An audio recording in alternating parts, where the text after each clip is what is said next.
isso aí. André, vamos chamar o professor Marcos Vinícius de Freitas para a conversa? Vamos. Professor, essa é uma eleição que ela tem uma peculiaridade quando a gente fala do Donald Trump. Porque se ele voltar à Casa Branca a partir do ano que vem, ele não pode concorrer à reeleição em 2028. Já era para ele, são 2 mandatos no máximo. E aí poderia colocar ali os holofotes em J.D. Vance, o seu vice. Agora, e caso isso não aconteça, caso a vitória seja de Kamala Harris, qual que pode ser o futuro do Partido Republicano? Bem, efetivamente o que a gente já observa nessa história toda é que o futuro do Partido Republicano, do movimento MAGA, vai seguir através do J.D. Vance, não é? Ele é o sucessor neste processo, embora a gente saiba que o Trump tenha, como todo líder nesse processo todo, não goste de ajudar nesta sucessão, não goste de ver ser suplantada a sua herança por novos quadros. Mas o que a gente notou é que a escolha de J.D. Vance, de alguma forma, evidenciou o Trump mais próximo a querer que o seu legado e que esse movimento MAGA continue. E com J.D. Vance assumindo esta função, a impressão que tem é que esta tendência que Trump iniciou há alguns anos de aproximação do trabalhador norte-americano deve continuar e vai ser muito diferente daquele partido republicano histórico, como nós tínhamos com Mitt Romney, com a família Bush, com a família Cheney.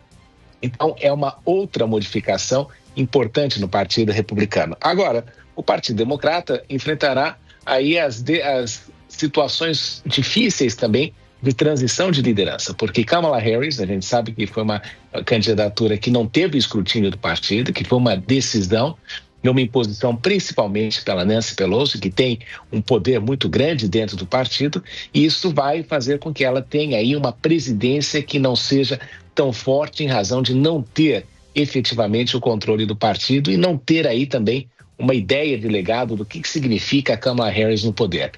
Mas o fato importante é de que o governo Trump será o governo de um mandato só, e o que nós sabemos historicamente é que governos de um mandato nessa segunda ocasião tende a focar muito mais na questão interna, então nós vamos ver aí nos próximos anos uma ascensão do protecionismo e, obviamente, ele já começa, apesar de ser Donald Trump, com aquela figura do pato manco, né? Afinal, todo mundo já sabe que ele vai ficar ali por somente 4 anos e se espera aí que o ciclo da sucessão já comece no primeiro ano de mandato e com certeza J.D. Vance vai querer assumir a função de Donald Trump no futuro. Agora, o que nós vamos notar será um Estados Unidos muito mais protecionista, mais voltado para si mesmo, e isso com certeza é bom para os outros países, né, como China e outros, que estão tentando não estabelecer uma ordem global paralela, mas de alguma forma ver este processo de declínio contínuo dos Estados Unidos, como a gente tem observado nos últimos anos. Então, a eleição é importante, ela é uma eleição histórica, porque nós temos um ex-presidente concorrendo, nós temos uma candidata que não passou por um escrutínio, nós temos um presidente que tem uma condição de senilidade na Casa Branca, e isso tudo dá uma impressão muito complexa sobre aquilo que está acontecendo na democracia norte-americana.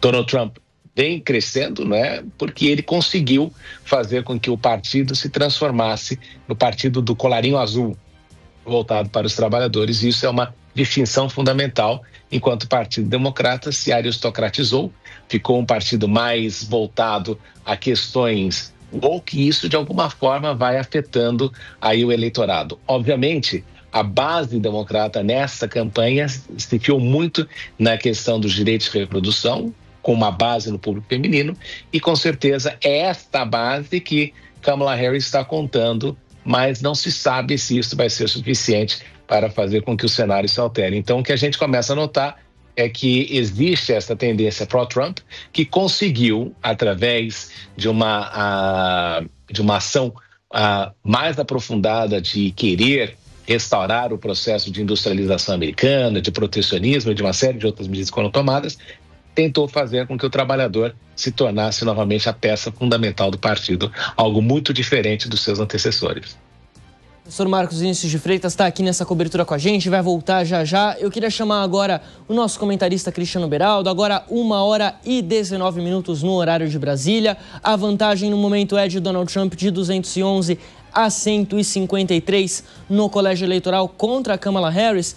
Beraldo, o professor Marcos Vinícius falava aqui que o governo, um potencial novo governo Trump, seria ali um governo relativamente pato manco, porque tem só mais 4 anos pela frente e ele não pode buscar a reeleição.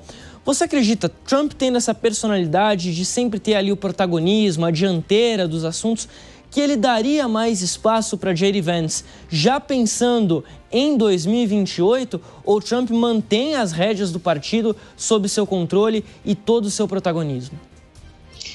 Fabrício, pensando num novo governo Trump, a gente precisa considerar a situação em que os Estados Unidos e o mundo se encontram.